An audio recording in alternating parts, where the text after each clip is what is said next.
Hi, crypto friends. We are here together with Jedidiah Taylor from Decent.bet that is going to tell you something more about his projects and also some crypto related things that we will discuss.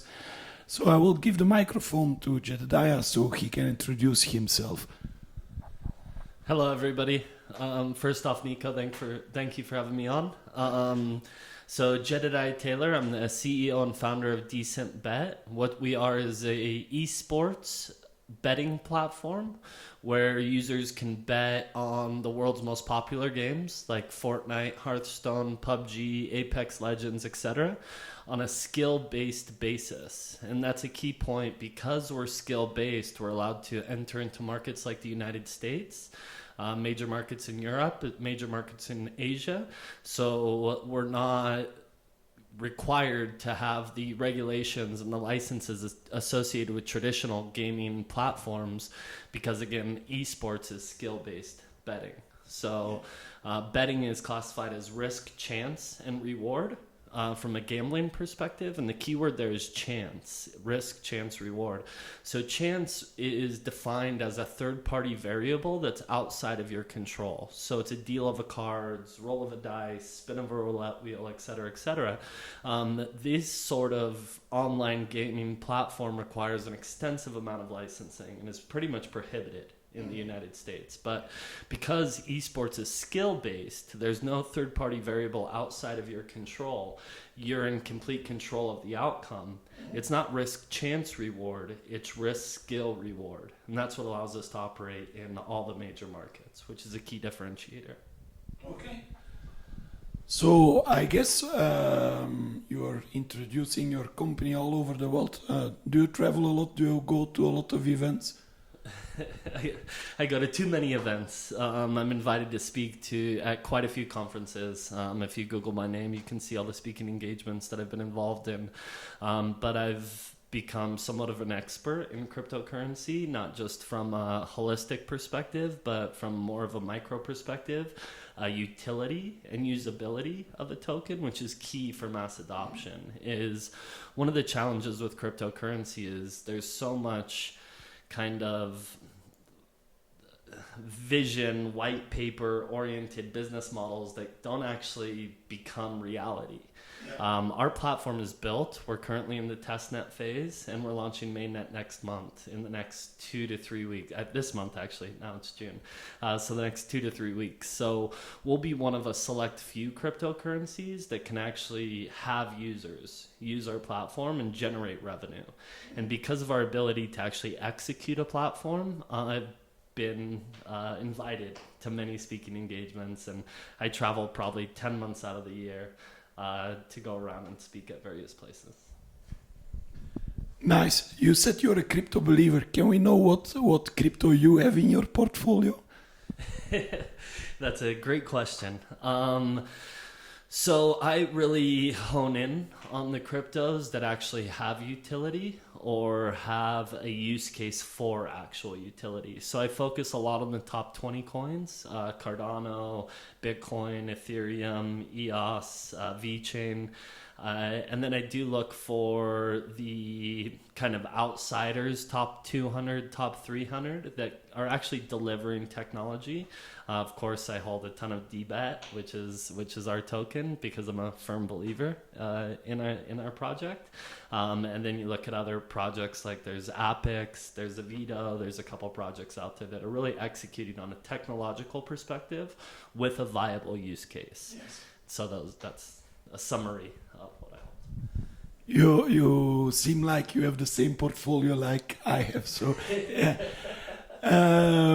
We see that Bitcoin is quite bullish now.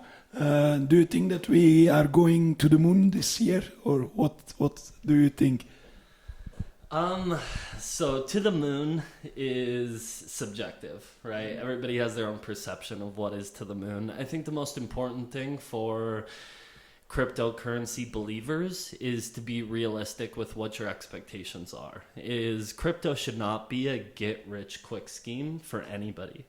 And you should only invest what you're prepared to lose, but you should do that very strategically And you shouldn't expect to get a Lamborghini this year, in the next 3 months, in the next 6 months. But to see growth and surpass all-time highs, so in my perspective, in the next 12 months, we'll see $30,000, $40,000, $50,000 Bitcoin, which to some people is to the moon. Because when you compare it to alternative investments, there's really nothing comparable to it. If you look at Bitcoin performing against the Dow, performing against precious metals, whatever you want to use the comparison to, Bitcoin outperforms them all. And if there's one investment that could be classified as to the moon, it would be the one that's performing the highest. So in that context, Bitcoin's going to the moon. But we're not going to see $1 million Bitcoin this year. You know, if we get to $50,000 Bitcoin, I don't think anybody's going to be upset. No, I think the same. Now, next year, 20th of May, we have the Bitcoin halving. So the miners will get half of the reward of now. Many people are afraid of that because they think they will make less money. I'm telling them it will be the opposite because we see now there is a mass adoption coming. More and more big companies are working with Bitcoin as a payment method, or they are involving blockchain to make their services or product better. So you have on the one side mass adoption, then next year the halving, so Bitcoin will get more scarce. We are even going to put Bitcoin in scarce factor. It will be just under gold. So I think it will be a very positive effect. What is your feeling about that? I couldn't agree with you more, to be honest. At the end of the day, value is based on a supply and demand ratio. So if demand is increasing and supply is decreasing based on the halving, the natural progression or evolution of that is increased in value. And by everything I say, this is not investment advice. This is simply my perspective on what's going to happen. But if you look at just simple supply and demand ratios and simple economics, then that's inevitable based on traditional information. Will it come true or will it not? Only time will tell.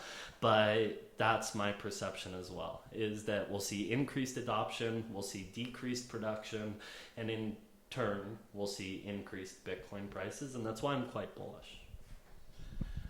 I have one last question for you. We see a lot of things happening in the blockchain. It's a real revolution. Personally, I think it will change all the business as we know completely. What is your vision about that? Again, I agree completely. You look at the early adopters, Overstock.com, and they were one of the first to accept Bitcoin as an accepted payment method.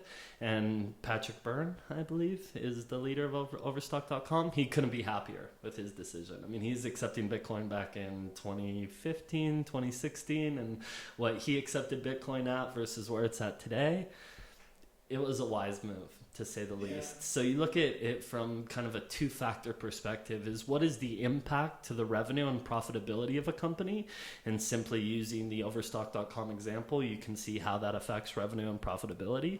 But you also look at it from a consumption perspective, is the more you make your product available, the more your product is available. And by definition, you should be able to achieve more demand of your product based on that widespread availability of purchasing.